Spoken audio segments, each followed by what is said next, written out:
Hey everybody, and welcome to another episode here at Tribal Trades, the daily show coming at you from the great state of Florida. One hell of a drug. I do want to welcome you to the channel wherever you are tuning in from around the world today. Thanks for watching. Today, we're going to ask the question, what's next for Bitcoin in January? Are we going to see altcoin season? I mean, what are we looking for in the charts? What has happened historically? What are the different scenarios that could play out? And before we jump into all of that, of course, as always, smash that like button. This does help get this content out to more people and does help support the channel. Do appreciate all the kind words and encouragement that you all leave in the comments. You take the time to write it. I take the time to read it. Really do appreciate that. And any of the questions there that get asked in the comment section, I do get back to those as soon as I am able to. If you'd like to connect with me more directly, you can engage with me in the Stocks with Josh Discord. Just below in the description of this video, if you just click on the little more button there, it will pop out the description. And there you can sign up for the Discord. I'm in the crypto channel there daily with some of the most amazing people on the planet. There's also a meme coin channel, aka the Party Zone, as well as I have my own Crown Traders channel in the Stocks with Josh Discord, where I share education, insights, resources, some of the trade setups, and of course, entertainment, because I'm not a financial advisor. This is not financial advice. This is for education and entertainment purposes only. Are you not entertained? And I will say that it has been a little bit tough staying entertained the last week. As many of you know, I went off in vacations to the sweet Carolinas, which weren't so sweet to me, and was under the weather and have been unable to put out any video content, and we're only really just back in the Discord yesterday. So thank you for all the well wishes. So I do want to formally, I'm a bit late to the party here, to wish everybody a wonderful and happy new year. And I do appreciate all of your wonderful support and love since the channel started in late May of 2024. And of course, I do giveaways, and I haven't stopped giving away. We're now, I think, over 12 people now have been the recipients of giveaways. And if you would like an opportunity, and of course, I can't give away to everybody, I would love to, but if you'd like the opportunity to be selected, just a couple of things you need to do. Just follow me here on X at CryptoCoins365. Give us a follow there. That's how I'm going to find you, just to show my love.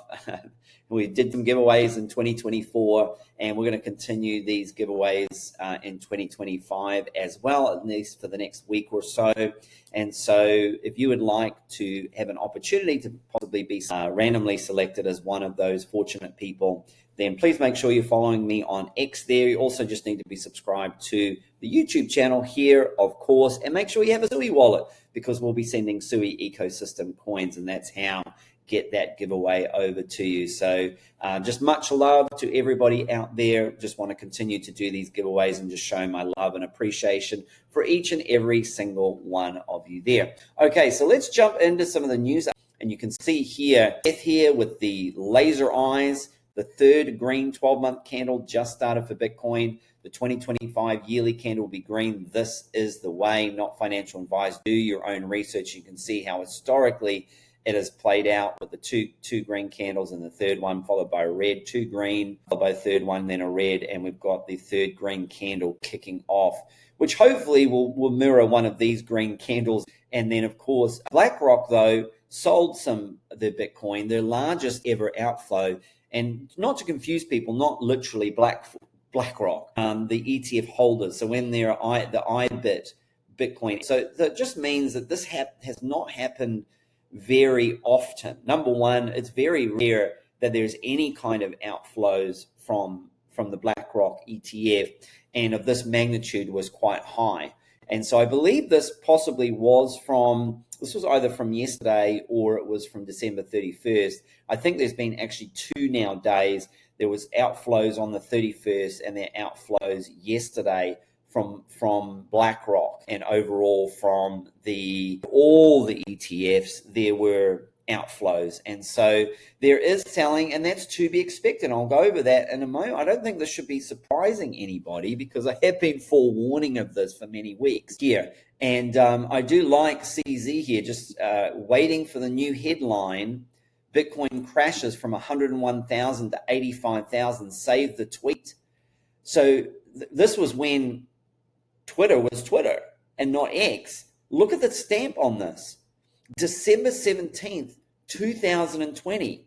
And what have I said that I think Bitcoin's going to come down to? 85,000 or 86,000, maybe not, maybe 89, 90 again. But I thought this was very interesting because it just shows you perspective that probably at the time he's like, oh my gosh, there was probably another drop at the time. And he's like, oh yeah, at some point there's going to be a drop from 101 to 85. Just get over it and move on. And I haven't panic sold any Bitcoin. I'm not selling any Bitcoin. If it drops to 85, I'm just going to add more to my Bitcoin stash. And so I've got buy orders down there in that 85 to 89, $90,000 region there. And so I thought there was a little bit of perspective in there that was very, very interesting. And then I like this over here by Quentin. Bitcoin currently was down about 15%. The average drawdown in the 2016-17 bull market was minus 37. In 2021, the average correction, 2020 to 2021, the average correction was minus 23.8%. So a 20 to 30% correction would take Bitcoin down into that $75,000 to $86,000 region. And I have said, yeah, we could get down to those 70s. It's possible. And that would be quite normal. There's a CME gap at 78,000, and I agree would be extremely healthy and bullish if we revisit those levels, pick up the liquidity. And so let's talk about a little bit about some of the price action here. So as you can see on the Bitcoin chart here, these double Fibonacci lines from the Fibonacci stacking that I created as yellow, they have been really good guides. And I've given these over and over, 92 and 97, and we've deviated a little bit above them and we've deviated a little bit below, but we basically stayed in that range. And that was one of the possible things that I had shared about the December rally that really never materialized. We saw that Christmas Day pump where we saw a huge $8,000 candle, and then really that pump was just eaten up, and the Christmas rally did really get canceled. And so there's a couple of things behind this that I've shared multiple times, but I'll share again for those of you who are new. Is that number one, I feel that the January drop was being front run. So people knew that over the last, because let's think of in 2013, there was a 20% drop in January. In 2017, there was a 35% drop in January. And in 2021, there was initially a 20% drop, and these are approximate 20%. Then there was a 50% pump, and then there was a 30% drop. And so I think people got ahead of that. I think that was also, there were people that wanted to lock in their profits for the 2024 financial year, and that's fine. And there were people that needed to pay for some things, and they wanted to make sure, I think when Bitcoin's at 108K and it's gone from a low of around 16 or 15K, that's not a bad place to take some profits and to lock in some profits. And so there's some people that took some profits, and I think that's normal. And then I still think there is going to be a January drop, but I don't think it's going to be as big as usual, because I think part of it was front run by people saying, hey, if it's happened in 3 Januaries post-halving 2021, what are the chances it's going to happen again in 2025? Because it's pretty normal when you think of it. First of all, we have the ETFs. The first buyers of the ETFs were January of 2024. They can avoid now capital gains tax by selling it 12 months later, okay? And so it's natural to want to take profits on that and to avoid the capital gains tax. They've now held that over that 12-month period. Also, there are people that just need to pay for Christmas, pay for credit card debt, pay for the vacation that they're having or just had, pay for property taxes that are coming up and that will be due, and pay for taxes that they're going to owe that they're going to want to take profit on. And those have simply waited and thought they didn't want to take their profit in 2024 because that would then make that a taxable event in 2024. So they want to take profit in 2025, and then they can push the taxes down the road for a year. and they can use that money from January 2025 profit to pay for their current tax bill and then push the next tax bill down the road. And so it just makes sense to me. I don't think there's anything overly bearish about it. I just think it's fairly normal. And so I just do think that there is a drop coming at some point in January. And the areas that I identified were between the 85K region to around the 89K region there. And so that would put us somewhere in this area here, around this area. And the lows of January have generally been, on average, if you look at all the Januaries across the board, the lows have generally been on average around the 12th. Okay, so that's all of the January. Then if you look at just the Januaries where there was a bull market or an uptrend, it lowers to around the 7th of the month is the average. And if you just go on the post-halving years, the low came in on the 1st of 2013, it came on the 12th of 2017, and it came on the 4th of 2021. The average is by around the 5th of the month. So if we base it around there, that we think that possibly the low could come in around the first week of January, but that doesn't necessarily mean where the drop will be, because the drops didn't happen necessarily around the lows. For example, if you look at 2013, the drop actually happened on the 24th of January, but the low was in on the 1st of January, and it was a 20% drop, okay? And then in 2017, January 5th, it dropped 35%. And actually the low came in on the 12th. So the drop actually happened on the 5th. So it actually happened earlier, rather where in 2013 it happened later. And then in 2021, there was a 20% drop at the beginning of January, but there was a great 50% pump to January the 8th. So 5 days it took off after that quick sell-off. And then there was a 30% drop, which was only finished on January the 22nd. So there was actually quite a long 2-week drawdown drop where it dropped over 30%, which was only over by January the 22nd. And so, and that drop that started on the January the 8th, and finished on January 22nd, wasn't fully recovered until February the 8th. What is all this to say? And so is there going to be a pump first and then a bit of a drop? Yeah, that's quite possible. Did we see the January low already in on the 1st of January here? Or are we prepared for a little bit of a further drop? I think we're going to have a little bit of a further drop. I just don't think it's going to be as severe as been other times. And so, we could look around this area here. Now, also something to think about is that Bitcoin, when the 5 EMA has gone below the 21 EMA, historically has not been a bullish sign. So the 5 EMA going below the 21 EMA on the daily is short-term bearish, okay? And when that's happened, and of course, while above the 55 EMA all along, and so 18 times out of 18 times, so 100% of the time this has happened, that Bitcoin has at least come down to the 55 EMA on the daily time frame. Okay, that's currently sitting right now around about 88K. Now, of course, this is a moving average that is moving up, and so 88 to 89K. So when it hits it, it could be at 89, it could be at 90, it could be at 91, it could be at 92, for example. But that has had 100% strike rate. Now, that's not guaranteed.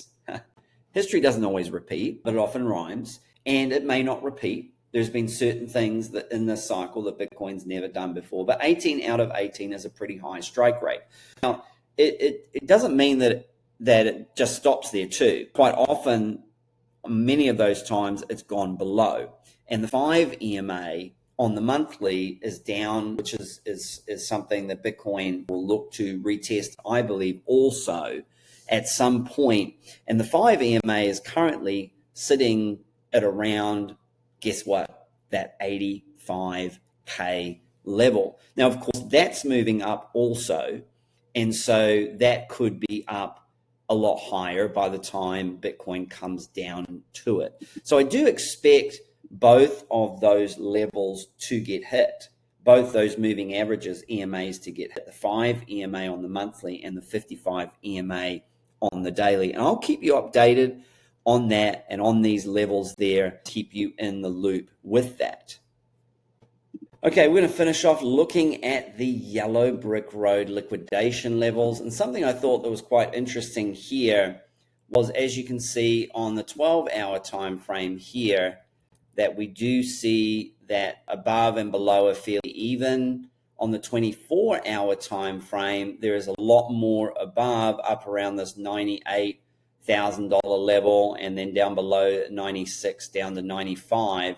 If we actually drop even down to the 48-hour time frame, however, this is when things get a little bit interesting. We do see a lot of liquidity all the way down to around $93,000.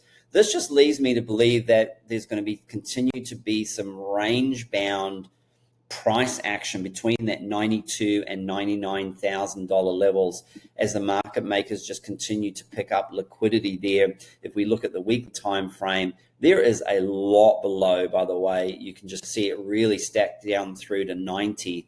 And so at some point, I do think that the market makers leave that liquidity behind. They'll come back and get it at a different time. And I do think we're going to see some of these levels come down and get hit. Like I said, it wouldn't surprise me if we didn't at least get down to 90,000 here.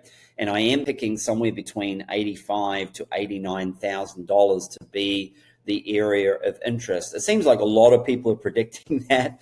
So maybe we'll only come down to that $90,000 level, and that there was so much that was more front run in that December sell-off. That's what I'm looking at the moment. I'm still looking for a January drop.